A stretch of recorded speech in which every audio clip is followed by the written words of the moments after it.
చూస్ country delight, live better. ఇప్పుడే country delight app ని download చేసుకోండి.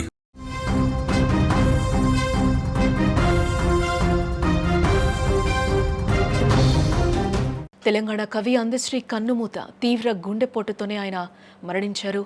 నిన్న అయ్యప్ప పూజలో అందశ్రీ పాల్గొన్నట్లుగా కూడా తెలుస్తోంది. పడి పూజలో ఉల్లాసంగా కవి కనిపించారు. స్వామికి అభిషేకం చేశారు అందశ్రీ. కొద్ది గంటల్లోనే విషాదకర మరణం. శోకసంద్రంలో యావత్ తెలంగాణ మునిగిపోయిందని కూడా చెప్పుకోవచ్చు. తెలంగాణ ఉద్యమంలో తన కలంతోనే అద్భుతమైన పాటలు రాసిన కవి, గాయకుడు అందశ్రీ కల్లేరు. ఆయన మరణం యావత్తు రాష్ట్రాన్ని శోకసంద్రంలో ముంచింది.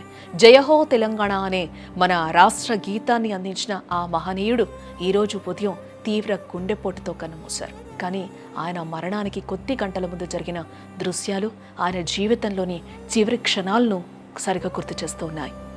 అందశ్రీ చనిపోవడానికి 12 గంటల ముందు ఎంతో ప్రశాంతంగా భక్తిభావంతో గడిపారు ఆయన. నిన్న ఆయన గట్కేసర్లోని అయ్యప్ప స్వామి పడి పూజలో పాల్గొన్నారు.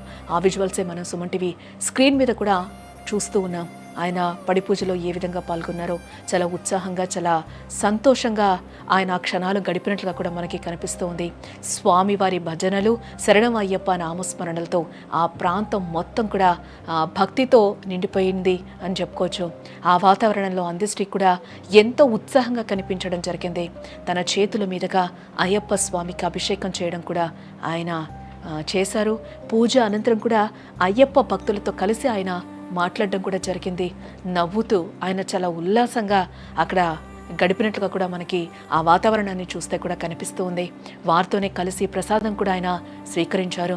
నిండు మనసుతో ప్రశాంతంగా నిన్నంతా దైవ సేవలో మునిగిపోయిన ఆ దృశ్యాలే ఆయన చివరి పబ్లిక్ అపియరెన్స్గా కూడా మిగిలిపోయాయని ఇక్కడ చెప్పుకోక తప్పదు. పూజ అనంతరం అందశ్రీ రాత్రికి హైదరాబాద్లోని తమ ఇంటికి చేరుకోవడం జరిగింది. ఈరోజు ఉదయం నిద్ర లేచిన తర్వాత ఒక్కసారిగా కూడా ఆయన కుప్పకొలిపినట్లుగా కూడా కుటుంబ సభ్యులు చెప్తూ ఉన్నారు. ఇది కుటుంబ సభ్యులకు తీరని షాక్ అనే చెప్పాలి. వెంటనే సమీపంలో ఉన్న గాంధీ ఆసుపత్రికి కూడా అందశ్రీని తరలించడం జరిగింది.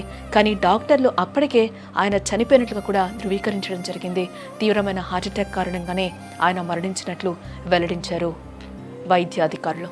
కేవలం కొన్ని గంటల ముందు అయ్యప్ప పడి పూజలో నవ్వుతూ ఉల్లాసంగా ఉన్న అందశ్రీ ఇక లేరనే వార్త ఆ పూజలో పాల్గొన్న భక్తులతో పాటు ప్రజలందరినీ కూడా శోకంలోకి నెట్టేసిందని కూడా చెప్పుకోవాలి.